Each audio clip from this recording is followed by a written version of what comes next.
about it. Jared, I would like to speak to you this morning about this phenomena of single, dual, triple, and maybe even quadruple textual histories of certain Ethiopic Old Testament books. And we're going to look very narrowly at a case study with regard to the Ethiopic Song of Songs. So these are the bases we'll touch along the way.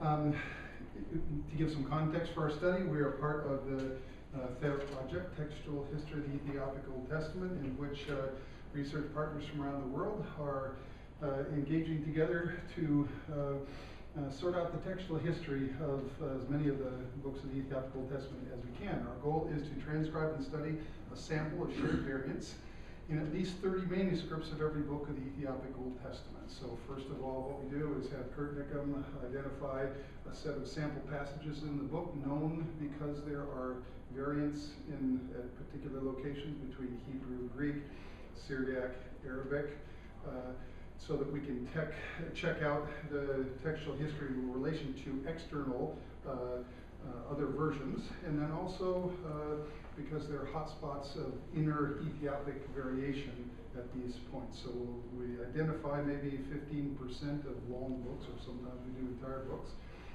to do transcriptions, and through a very careful process of transcribing, then we get a data set with which we're able to identify families of manuscripts, characterize the apparent agendas behind each of the text forms of the text, provide a sketch of the textual history of the book, and map out the work that needs to be done after that.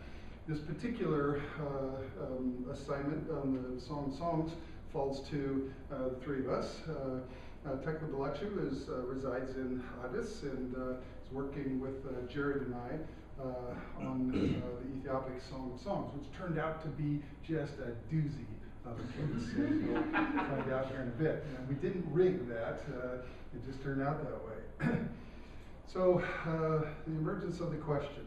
We started into this thing, the Song of Songs has the distinction of being the most copied book in the Ethiopic tradition. You might imagine it would be the Psalms, but you'd be wrong, because for every Psalms, every copy of the Psalms, there is a corresponding Song of Songs. The third of the 5 books that make up a Psalter is always the Song of Songs. And it's copied not only in Psalters, but also in parts of the, let me see, in, so where else is it here? The Solomon Corpora. So it gets copied more than anything else, and even more than the Psalms. It's part of the Psalter. There's an edition that was produced some years ago by Gleave and finished by S.R. Driver. But as we're going to see this morning, we know why. We're able to answer why it is that that edition had problems, because it wasn't aware of the landscape that we're going to be able to map out here today. And I have worked for a number of years now with both Getachew Haile, but also more frequently Kisis Malako Terefe, an Ethiopian Orthodox priest in Los Angeles, and we have worked creating metadata entries on Ethiopian manuscripts to the tune of probably 8,200 entries across the last 5 years. We've done several books, published several books together. And in the process of doing that, began to catch wind that maybe there was 2 editions, 2 recensions, actual honest goodness recensions of Ethiopic Song of Songs. So we started to take a closer look. So the Song of Songs, as you probably are aware, it's the third of the 5 works that make up Psalters. We also begin to look at the occurrences where the Song of Songs appears in biblical manuscripts, narrowly defined, as containing the Solomonic corpus. So Song of Songs is also included in those books. And we became aware that it's part of the readings of the lectionary for Holy Week, the Saturday morning readings, the Gaber Habermas manuscripts. And very recently in the research process became aware that it may also be a standard part of Ginzet manuscripts or funeral rituals. So there you have the same book being transmitted, though for usage in very different social locations. So there's a whole aspect that we won't get into this morning because we're just going to tell the story of the manuscripts. But it's interesting in part because these are different social locations in the life of the church. And the form that the text takes, if that changes from location to location, that would in itself be quite an interesting set of findings. We begin to get this inkling that there is a shorter common type to the Song of Songs and a longer recension referred to by some folks within the tradition as the Hebraic edition that had some additional lines. We'll be able to get very precise numbers to that in just a little bit. So we said, we got a project here, let's go after it. And Jared's going to tell us about how we went about doing that. Yeah, so I'll talk a little bit about how we designed our project, and then Steve will come back up and see some of the conclusions for us. So just like all of our projects in Theot, we have a certain set of criteria, and I want to talk a bit about those. First, we need a sample of the different types of manuscripts and of the different recensions. So we want to make sure we have representatives from both of those. Further, we need a full sample of the extant tradition from the 14th to the 20th century, so we have to select manuscripts that cover that range. And then third, we need to reach that magic number of 30. So I'll go into a little bit more detail of each of these.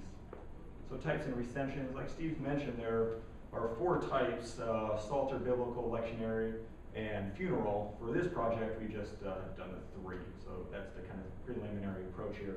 We want to add in Funeral in the next stage. And further, we have representatives from the longer and shorter recensions so that we can try to tell those stories as well. We also attempt to have the widest chronological sample as possible. So we see here just the basic data, 14th through the 20th, and representatives from each of those. Then over here, we have our chart, and I'll get into more detail of that in a moment. But the magic number 30, so this is really a significant number for our research. And it has a lot to do with sampling. So obviously there's a lot of manuscripts out there, right? They just keep growing and growing, this number keeps growing, but we can't study all of them. So what we want to do is get a sample of them that represents the whole. So we asked the question, what portion of the whole is needed to produce a representative sample? Do we need 50%, 1%, or is there a certain number that guarantees or suggests that we have a representative sample? And the answer to that is 30. And we've come to that conclusion from 2 different directions, both based on experience from the team. So as an example, when one group has 15 manuscripts, we get a large view of the picture. But when we bump that up to 30, the details start to fill in. But when we go further beyond that and go to 50, nothing significant changes in the overall picture.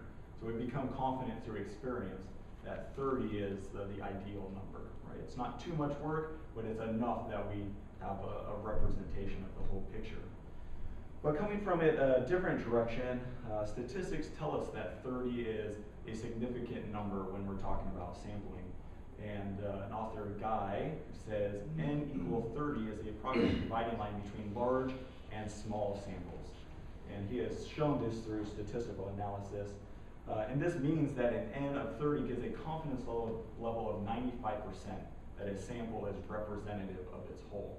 So if you take 30 representatives from any large number, then we have a confidence level that those 30 are going to represent the overall picture. And that confidence level is 95%.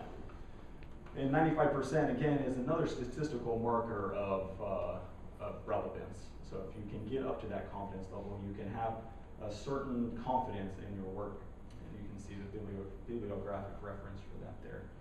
So we're comfortable, we're confident with this number, both based on experience, but also statistical analysis tells us that 30 is the one to hit. So we've done that. In fact, we went up to 32. You see them all listed here according to type as well as according to recension. So we have our Psalters, both the short and long recension. We have lectionary for Holy Week, and then we have biblical. So altogether we have 30. Although our goal is to have 30 for each of these. So as we continue to move forward, we want to continue to grow our database. But for the global picture, having 30 overall gives us the general sense of what is taking place. So these are the manuscripts that we've been working with. And I'll talk a bit about our methodology in approaching these manuscripts, although it's been presented in some other context. So I'll go through it rather quickly. So the discovery process. We transcribe all 32 of our witnesses, we put them into a Word document, And then we compare our transcriptions, making sure that our transcriptions are without error. And then we start to put this data into groups, grouping our witnesses. So I got a little video that shows the whole process. This process takes a year, but I'm going to show it in about 2.5 minutes, and I'll try to commentate along the way. Is there something that we can do? Let me see. I'll have to mime it out or use the video's there. It's just yeah, it was in this folder, and I think that's a problem. So Steve is pulling it up. In the Word document, we just have each witness paralleled by line, right? So each line for each witness is just laid out. And then we'll go for variation points. Here we see just looking at the places where the manuscripts are at variance with one another, bumping them out. And then we can organize the witnesses according to group based on these places of variation. And you'll see that happening right here. So each group is assigned a number, and that number is tagged onto each witness. And then each witness's number is placed into this massive database that we've collected. And then we have these scripts that Gary Jost has put together for us that analyze these data points. We have hundreds and hundreds of data points, and it compares those, looking for similarity and differences. We get these fancy colors that help draw the eye into the places of real significance for us. But even this here is difficult for us to interpret. So once it's done doing all the coloring, there's a few more steps that really produces the magic for us and gives us a visual representation of all of this data. And it's produced in a dendrogram, which is really the place that the human mind can start to comprehend the massive data that we've collected. So we have 32 witnesses. They're all grouped according to different variations, and hundreds and hundreds of data points. But what do we do with that? Well, it's put into a dendrogram, and this is a real excellent visualization of how manuscripts cluster together based on variation. So we can use this to find places where groups cluster, or manuscripts cluster, and assign families, and then we can analyze those families looking for specific places where they're different. This dendrogram is really interesting because it's just consistent with our other dendrograms, right? So in a previous session, we noted that very high up on our differentiation scale, one manuscript almost always finds itself as an outlier. So very high up, we see that happening here with MML 2064. Then we see in most of our dendrograms, as we work with these texts, two main groups. So all of them will cluster out on one fork. So we have our two main groups. And then those groups will cluster into families. And we can see all of that happening here. So we've highlighted the forks, and I'll talk about each of the major forks. We also see the places where our scripts have identified manuscripts that are representative of that family, the ideal representative manuscript. So all this is very useful information, and I'll go into some detail. The issues that are raised by this dendrogram, first is fork A just has one manuscript against everything else. We'll talk about that in a bit. Then second, fork B has two major clusters, and I just mentioned that, and that's very consistent across the tradition. Fork F has two families, so we'll go ahead and talk about fork F in more detail. And fork G also has two families. So I'll start with fork A. And this is the highest one up on the differentiation scale. EMML 2064 stands alone, and we wonder why. We wonder what's going on there. And to answer that question, we need to know where this manuscript is different from all the other manuscripts. And again, we use scripts to answer this question. The computer just analyzes all the information for us and pushes out quite an extensive list of variation units, TVUs, that are distinctive for this manuscript. So the ones in light blue are places that are kind of medium power TVUs for us. It's where this one manuscript has its own reading against all the others, but maybe all the others don't agree, right? So this is kind of medium weight TVU, but this dark blue one is perfectly ideal for what we're trying to do, where our 2064, of course, has its own reading, but all the other manuscripts agree against it, right? So this is very valuable in differentiating 2064 from everything else. And you'll notice as we look through these, a very consistent pattern of one manuscript having a reading and the other manuscripts being big cat, right? So that's a common occurrence as there are different additions and omissions from this text. All right, so we'll talk or Steve will give a more detailed account of this. So let's go ahead and talk about fork B. So are all the other manuscripts separated into two clusters? This fork divides the manuscripts into 4 main families, although there are a few outliers. We ask ourselves, at what point can we differentiate these two clusters? And again, we have a chart that is produced. Most of the differentiation is between VCAT lines, and the other cluster has a reading there, right? So this is what distinguishes the two clusters. But every once in a while, the two clusters differentiate based on a single word or a phrase where they have variant readings. All right, so for G, so this is a sub-cluster, and it breaks up into 2 families. This one has the 2 main families of this fork containing all the Hebraic manuscripts except for EMML 2064 and 1 other. So all the Hebraic are on this side of our dendrogram, so they all cluster together except for just 2. Further, some biblical as well as lectionary manuscripts are found in these families, so there's a mixing of text types within the families, which is a really key point. And these 2 families do not contain any Psalter manuscripts. So we have the Hebraic on one side, except for a couple exceptions, and we have the Psalter on the other side of this fork. Okay, so that is one of the key findings of our work. And again, this is a place where the 2 families are differentiated between themselves, and Steve will talk in more detail about this. But I'll just note that a lot of them, again, it's just based on VCAT readings as opposed to additional lines or additional phrases. And then finally, we have fork F. Fork F has 2 main families as well, and it contains all the Psalter manuscripts, as I mentioned.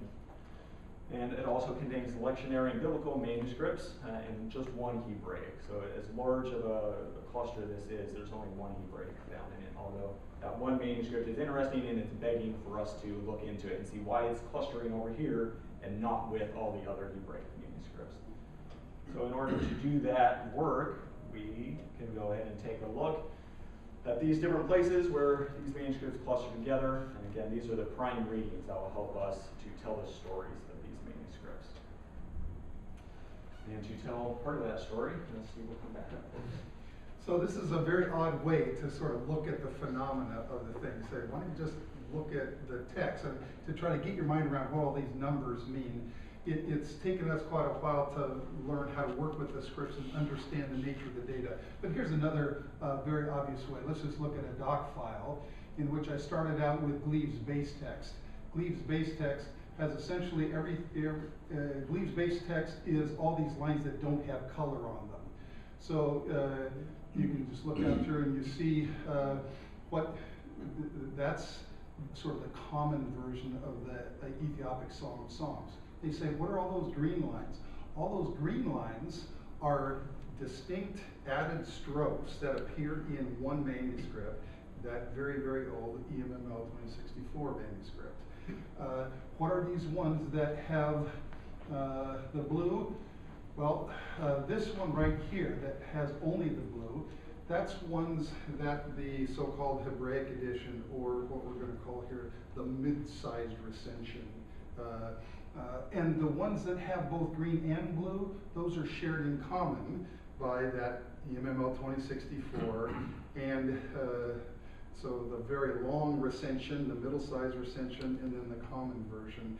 And here then you can see exactly the nature of the relationship of these recensions to one another. It's a matter of additional strophes. Okay, the common version has the lead. So let's now look at that graphically, and you can see the short recension has 363 strophes in it. The medium-sized recension has 436 strophes, so a full 81 strophes beyond the common version. And the granddaddy of them all is the 484 strophes, which is 48 unique strophes, but also 31 single or 2-word phrases additional to everything else. So these are not insubstantial differences between these recensions.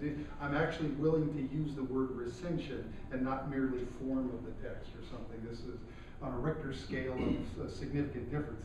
This is pretty substantial. So we find the short recension in hundreds and hundreds, indeed thousands of psalters. This is the common version, the short version of the Song of Songs. We find, interestingly, the medium version in dozens of psalters. As we're going to see, there's a particular set of scriptoria, Menelik, Zavitu, and Selassie scriptoria, which seem to specialize in psalters with this medium-sized recension in it. But there are also some biblical manuscripts, as to say, books that contain the Solomon corpus, that contain this medium-sized recension as a part of those biblical manuscripts, and even Gabrahaimamot manuscript that contains this recension in it. That was completely unexpected in our findings, and that was really quite interesting. And then we're back to this one single manuscript, EMML 2064, that represents the long recension. And of course, what makes this the interesting, how does text critical magic works based on these two, Lectio Difficile or Lectio Breve? The more difficult reading is likely to be the original, and the shorter reading is likely to be. So if I asked you, which is the oldest recension, according to that dogma, you would say, this is the oldest one. Additions were made here, but in actual fact, it's on its head, because this thing is a 14, well, the paleographers in the group.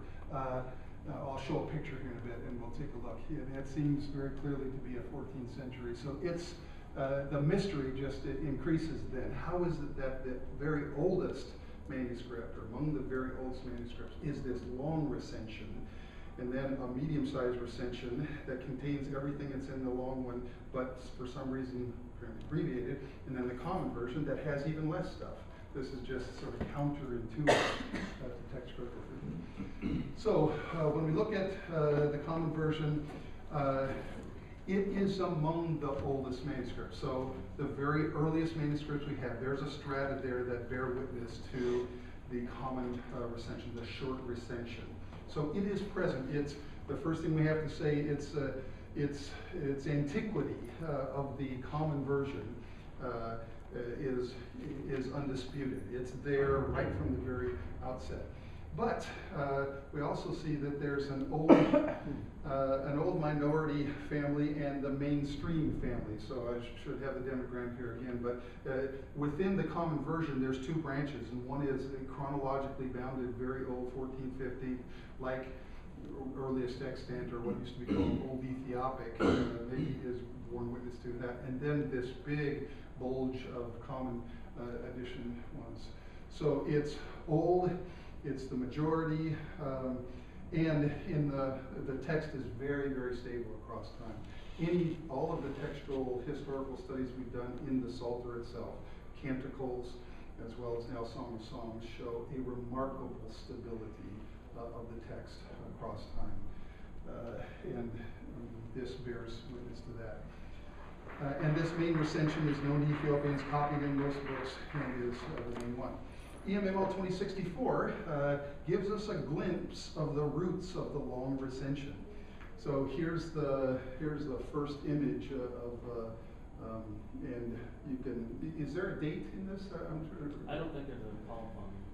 But yeah, so we could sit here and have a discussion about paleography. There's no way to make this 16th century or later. The only question is it 14th or 15th? And it's got a number of the indicators that point earlier in that scheme, rather than later. So it's an honest to goodness, really old manuscript among the very, very oldest, and it's just this phenomenal long recension that's got all these additional strophes in it.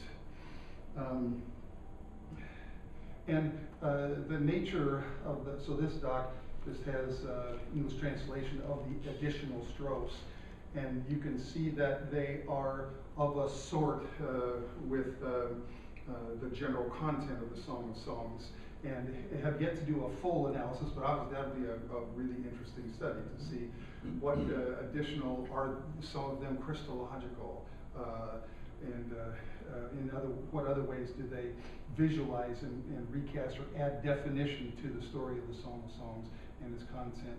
Again, I just flash a few things. We don't have time to go into try to characterize the nature of these editions, but it's a fascinating set of editions. So the medium-sized recension, we have one more data piece, a story to tell about this one that's quite interesting. Because we've learned the marks of the Menelik Zauditu Selassie scriptoria, in part because they are the most recent. So Menelik is late 19th century, then Zauditu, and then Selassie from 1930 to 1974. And one of the standout character markers are these very, very distinctive harogs. You just spot them a mile away. Open up the book, there's one staring at you, and you don't even have to ask a question, particularly if they have this yellow highlight. That's the Selassie, or excuse me, this white highlight in the thing. That's very distinctive Selassie. And it's very akin to Menelik ones. But Menelik ones are just a slightly less vivid, slightly less colors. But again, there's enough solidarity between them that they really stand out. Other codicological features.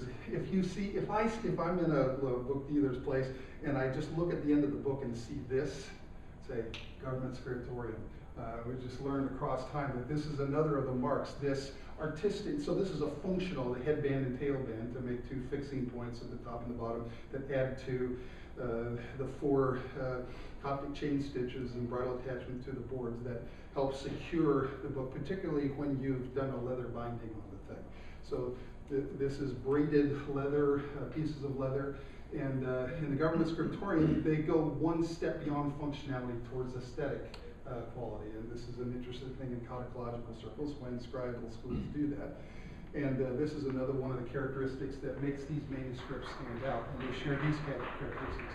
So, and here's, this is a whopper of a manuscript. First time I sat with Getachew Haile and we were going through cataloging manuscript images, and we came to this page. This book belonged to the King of Kings, Menelik, and he turned to me and he said, well, first of all, this kind of writing, this backward, you write around the letters in the Virgin, that's very, very rare. And to see this stamp of the Minister of Penn, and to see this thing, and it contains land transactions in folios in the front, it makes it. Getachew turned to me and said, Steve, this is a national treasure in Ethiopia, and I had the pleasure at one point of taking this book, Psalter, back to Ankobar and delivering it to the Patriarch, Archbishop of Shoa, and sort of came full circle. So this thing, there is no question about whether it's made the government scriptorium, represented that highest niche in the social order. And it contains this medium-sized recension. And there's such an association when and that Gebrahimamot manuscript is another example. That contains this medium-sized recension. The longer recension is also very clearly from the scriptorium, has a colophon, extensive colophon, makes it clear it's worded in the ministry of Penn, and it makes you wonder, is there some agenda going on in the Menelik Zauditu Selassie scriptoria that says, our Song of Songs, we're ready to make an assertion too, that this is an ancient form of the text that's distinctive to us, and we're going to begin to push it. So not all of the psalters that are made in the government scriptorium have the longer recension, but we document at least 25 that do. And that's actually quite a substantial percentage. So something seems to be going on there. We don't know exactly what. But overall, it's just this fascinating story that we feel like now we've mapped the general territory. And now, instead of just 30 manuscripts that cover all 4 of those text types, we need 30 of each to continue on to the next part of the story. Thank you for your attention. We'll take some questions if you have.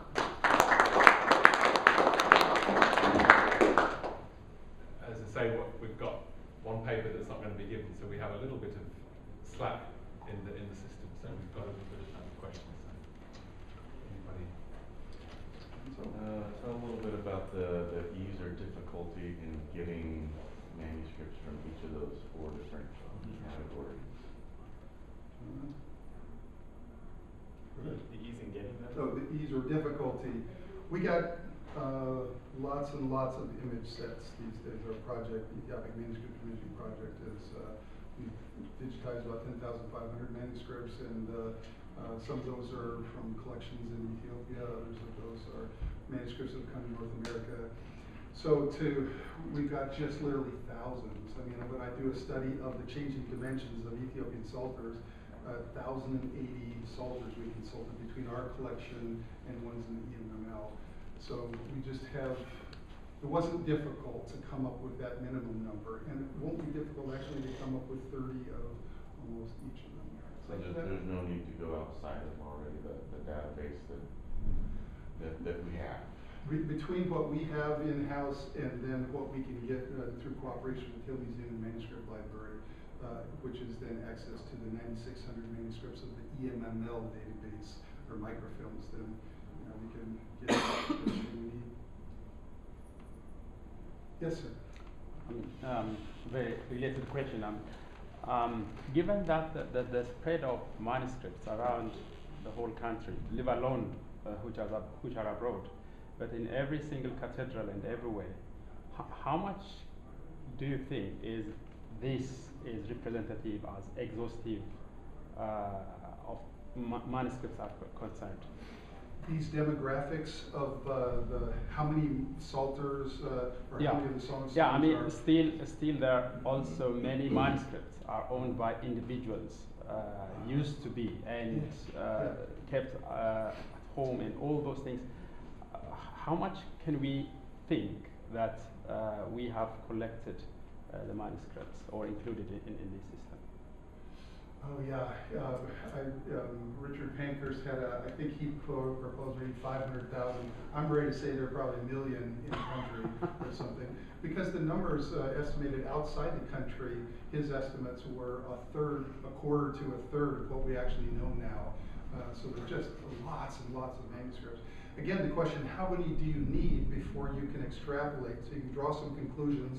They say a representative sampling suggests that these are the demographics. If you had all the psalters and checked them all, you'd come up with 38% or something, or 22%. In this case, we didn't talk much about the biblical manuscripts that have the Solomon corpus and the Songs of Songs. 3 of those manuscripts had the medium-sized version, and they're older than the Menelik Zavitu Selassie scripture. They're 18th century biblical manuscripts. So that medium-sized recension is around, but the business about the type speaks to social locations. So people who are reciting the text, it's much more likely that they're going to need the common version. And in where is this work with this medium-sized recension going on? It's in biblical manuscripts, as you know, you don't find them in the churches. You find them in monasteries, and their provenance, the people who work with those are wrestling with the meaning of the text. The church is reciting, right, by rote, but not with the sort of comprehension that you imagine. It's in the monasteries where the text, the biblical text, is being worked over and revised, and so I'm not sure if I got all your questions. Anything else? Yes, sir. Can I ask about the nice decorative frame that we saw in the, I think it was the 15th century image? Can you tell us whether that is typical of the pages of the Song of Songs? Is it unique to the Song of Songs? Do you get it throughout Psalters, etc.? So there are 18 opportunities in the Ethiopian Psalter to put a harag, a major section divider, one between every book, and then 10. The Psalter is divided itself into 10 sections, every 10th psalm, not at the number 0, but at the number 1. So the 21st psalm and the 31st psalm, and so on and so forth. So those are the places where scribes put harags, and it's very typical. You don't have the full array always in manuscript, but if you're going to have them, you're going to have them at least the 4 books. Because Ankasa Burhan, Gate of Light, often doesn't have its own separate harag. But this encompassing kind, where it comes down the sides, this is quite unique to much older manuscripts, and you usually just see header type harangues later from the 18th century on. It's quite rare to see. The interlace pattern, interestingly, is exactly what you get in Insular, English and Irish. Is there a- Yes. So it's our story, I think, is distinctively Anglo-Saxon, but it clearly isn't.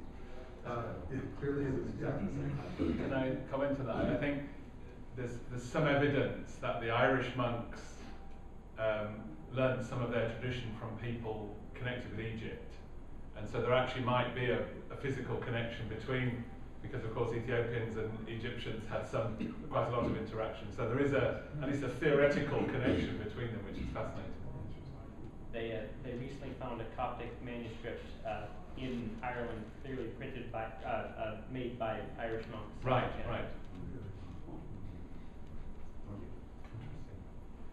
Thank you, gentlemen. Actually, another just question, one sorry. more question. Have you come across any interesting colophons on that?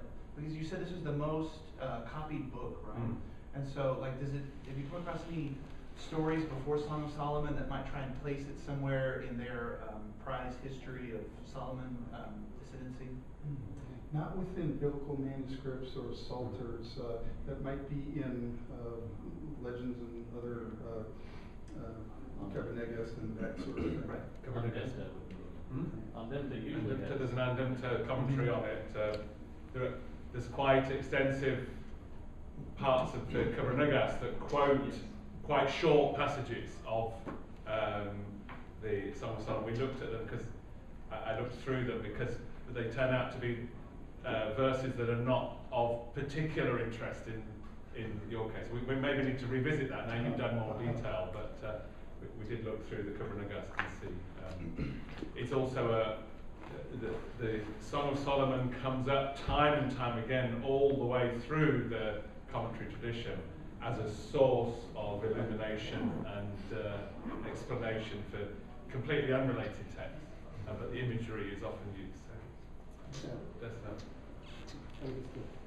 When you compare texts, for example, from Zodhiacal period or Menelik period or Haile Selassie period, do you sort of take several texts from the Zodhiacal period and several from Haile Selassie period? Because in Zodhiacal period, for example, Songs of Solomon might be being copied in different places, Yes. in north, south, Yes. somewhere in central Ethiopia and so on, Yeah. and all have different approaches, all may have different approaches. Exactly. Yeah. And that to answer that question, we have too small of a sample of just 7 or even 14 of those manuscripts that would be relevant for answering that. We need to do 30, if we can find 30 of the Hebraic Psalters and then 30 of the Common Version Psalters, and have enough of them in the 20th century that we can start to get a feel for the demographics, and if there are indeed other ones from the 20th century that do not reflect the characteristics of the scriptorium nor the text of that medium length recension, then that will give us an idea that this phenomenon is localized, centered in one place in the country, but there are other places in the country where other things are going on. And I actually expect that result, but we don't have the data yet to substantiate any claims. So that's a really significant thing with the number 30, that for each question you ask, you need a new set of 30, right? So 5 manuscripts won't answer that question. If we want to study the 20th century, we need 30 manuscripts from the 20th century. But those 30 manuscripts may have come from one place, Exactly. and they may not be representative. Yeah, so if we want the broad range, we need 30 from each of the places, Okay. right? From each of the traditions. Yeah, so it'd be quite intentional to make sure that as best we could, we got a representative. So 16th century, we have so few manuscripts and a whole bunch of them are Gundagundi. That sometimes contaminates our view of the 16th century because all of our sample is from Gundagundi, and that then sort of ruins that random sampling. It becomes just a specialized. Well, I think that's. Thank you, gentlemen. So the next paper is